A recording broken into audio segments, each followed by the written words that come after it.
Hi guys, and welcome back to episode 2 of the Faye devlog. I thought in this episode I'd share with you guys some of the inspirations that led me to creating Faye and some of the key principles that I want to hold the game to moving forwards. Before all of that though, I just wanted to say a massive thank you to everyone who reached out to me after the first video. The response has been kind of crazy, and if I'm honest, I wasn't really expecting it. To me, this is like a really niche topic, but it's clearly hit a chord with people, and I'm so happy it has. I've even had some fan art done of one of the Faye that I made on my Instagram, which is so cool. This kind of thing is so motivating when you're working on a solo project like this, and it gets me so excited thinking about what this crazy talented community is going to do with Faye in the future. But yeah, back to the topic. How did all this start? Ironically, it was only after posting the last video and chatting with some of you guys that I really questioned where the inspiration for it did come from. Quite a few of you said that the Faye reminded you of an old British kids show called OKIE DOKE, and like a sleeper agent being activated, it unlocked a memory in me. You see, my mum used to work as a background artist at Cosgrove Hall, where OKIE DOKE was made. And when I read those comments, I remembered a memory that I'd completely forgotten about. I must have been about 5 or 6, and my mum had taken me into work for the day. I don't really remember much of it, but what I do remember is going and seeing the massive set of OKIE DOKE and being completely obsessed with it. So yeah, that definitely lodged deep into my subconscious and is clearly a key inspiration on Faye. But then on the other side of my family, my dad's work definitely had a big effect too.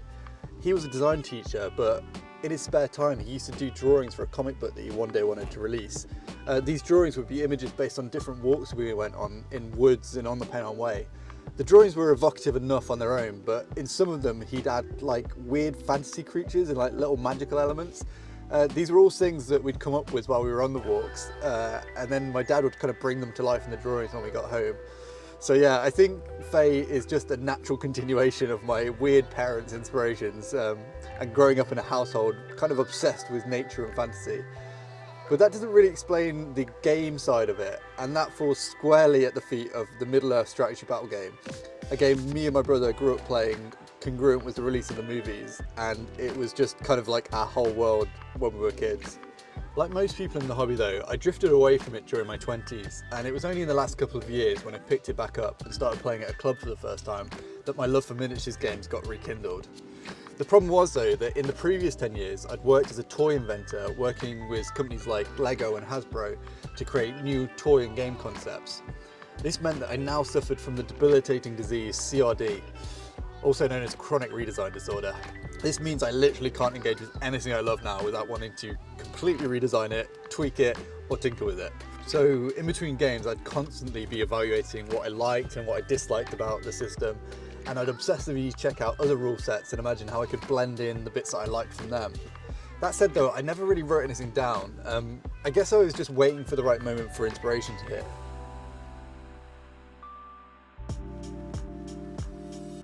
So where did I start? Well, I began by looking at my favourite game, Middle-earth Strategy Battle Game, or MESBG for short.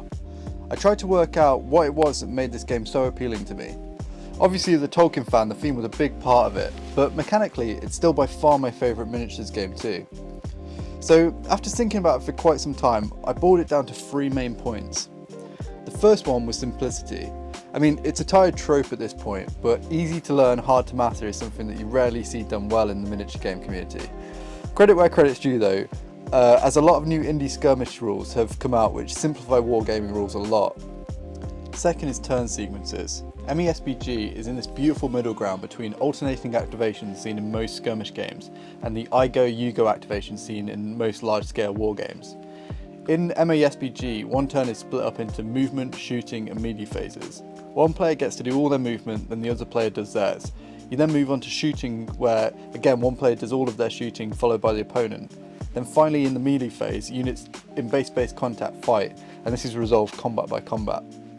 What this turn structure does is allow for the sweeping army-wide movement and positioning choices of a large-scale wargame without the tediously long waiting times between each player's turns. It also allows players to be a lot more reactive to each other's movement and shooting, like in a traditional skirmish game, without feeling like your every move can be immediately countered by your opponent's next move. Third is resource management. If you ask anyone who plays MESBG what their favourite thing about the game is, you'll probably get the answer, the heroes. And what makes the hero so cool? Well, that's might points. Might points are the main resource in the game, and with them you can essentially break the rules of the game. You spend might points to do heroic actions that give you extra attacks, steal priority, and even change dice rolls. Used at the right time, these actions can win you the game, but use them poorly and you'll find yourself without resources when you need them the most. Obviously, there's a ton of other things I love about the game, but using these 3 things as a starting point really helped me to define what kind of game I wanted to make. I then thought about what elements I wanted to add to this that would make Fae unique. The first one was nature. I really wanted to focus on the connection to nature through the game's setting and the idea of nature bashing your own miniatures. I'd love to encourage people to get outside and use the game to recreate some of the feelings that I had as a kid, imagining the world and creatures just beyond the veil. The next is dark fantasy, not grimdark. I have nothing against grimdark, in fact I actually love it, but that's not the vibe I want to go for with Fae. I also don't want to lean too heavily into whimsy like you see in other IPs that have touched on the Fae realm. I think this is a really cool angle, but when I think of fairy tales, I think much more of mischief with the threat of violence and a sinister, creepy undertone.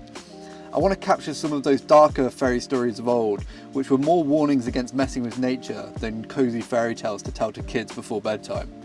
Next is immersion. To get people fully engrossed in this world, I think wherever possible I need to remove things that take you out of the game.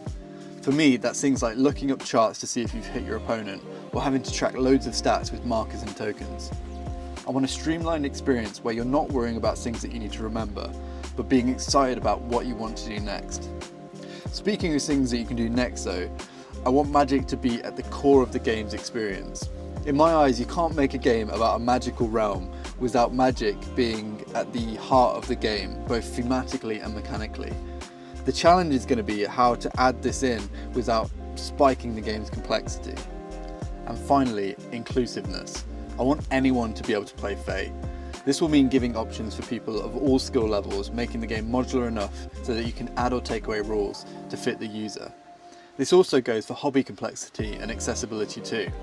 When your raw materials are free, it really opens up options for people who might not have felt able to get into the hobby otherwise. And I really want to focus on making simple tutorials that anyone can follow to be able to get going with Fae. So that's the plan. I don't know if it's overly ambitious or naive, but if you follow along in the next video, I'll talk you through how I went about implementing these ideas into actual game mechanics and actual game pieces. I'll also tell you the story of how I ended up having to change some of my favourite ideas to keep true to the design principles that I laid out in this video.